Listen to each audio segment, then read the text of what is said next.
Hi, my name is Onator. Now stretch up, soldier, you're going back to basics. Today we're covering the very basics of DayZ, the interface, the inventory system, the movement, and their very important places in your journey. When you first launch DayZ and join a server, you'll see a couple of overlay icons and menus on the screen. In the bottom left corner you'll find the chat.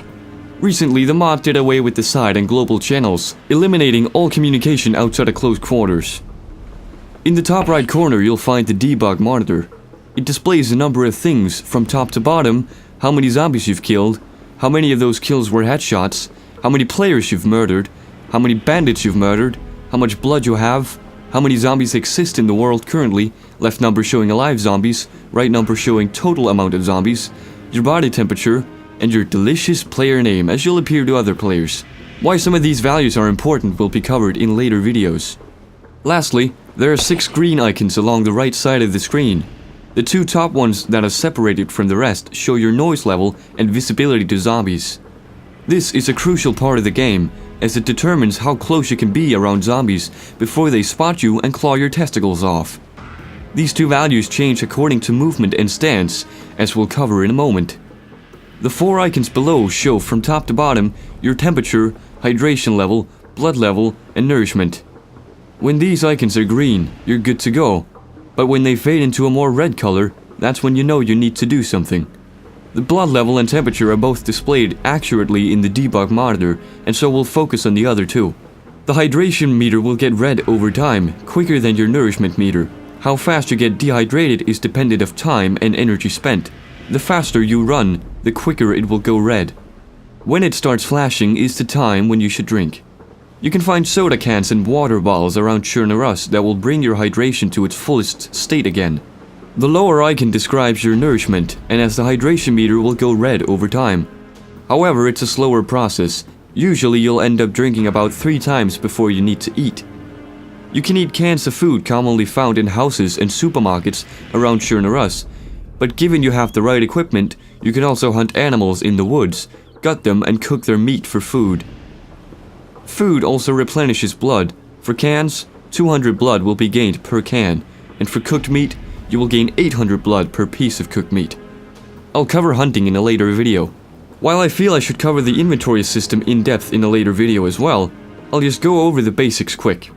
You have your own inventory, which can be opened by pressing G on your keyboard, but apart from that, you can also loot zombies and dead players for their stuff, which changes the layout a slight bit. To loot things you find on the ground or a player's body, walk up to it until you see the green gun icon, press G on your keyboard, and use the arrows on the list to the left of the window to transfer items back and forth. Some items like food, water, primary weapon ammo, and medical supplies go to the primary inventory slots on the right, while some other items, such as secondary weapon ammo and bandages, go to the secondary slots below. Tools like flashlights, hatchets, compasses, and so on and so forth go to the tool slots below the secondary slots. To transfer the items directly into your backpack, double-click on the backpack or click once and then click open, and proceed to transfer the items. If you don't get the inventory system right away, don't faint. It is a very clunky system, but once you get used to it, it'll go smooth every time. When you move around Chernarus, you have some different options for doing so. Notice how the visual and noise meters move according to what stance I'm in, how fast I'm moving, and what terrain I find myself in. Tall grass and bushes provide much better cover than a road, for example. Most of the time you'd find yourself crouching and crouch running to avoid easy detection, but still move relatively fast. In close proximity to zombies, you want to prone to avoid detection. If you have to cross an open field or a road, sprinting in an upright position might be best. You can press the C key to stand up and sprint, but you can also double tap and then hold the W key to sprint slightly faster. To crouch, press X, and to walk while crouching, hold Shift. To prone, press Z. If you have your secondary weapon equipped, or no weapon equipped at all, you'll automatically fast prone, but if you have your primary weapon equipped, you can slow prone by holding Shift. I recommend you switch to third-person view to get a better field of view. You can do this by tapping the Enter key on your numpad, but keep in mind that not all servers allow this. I also recommend that you reverse the run-walk pattern for the Shift key by double-tapping it. This way you'll run by holding down the Shift key and walk when it's disengaged. It might take some time getting to know the distance of which a zombie can spot or hear you, but once you get it down, you'll be a master stealth looter, and maybe you won't even have to fire your weapon once. Tune in next time where we discuss the nature of Chernarus, places of interests, and how to get there. My name is Ominator.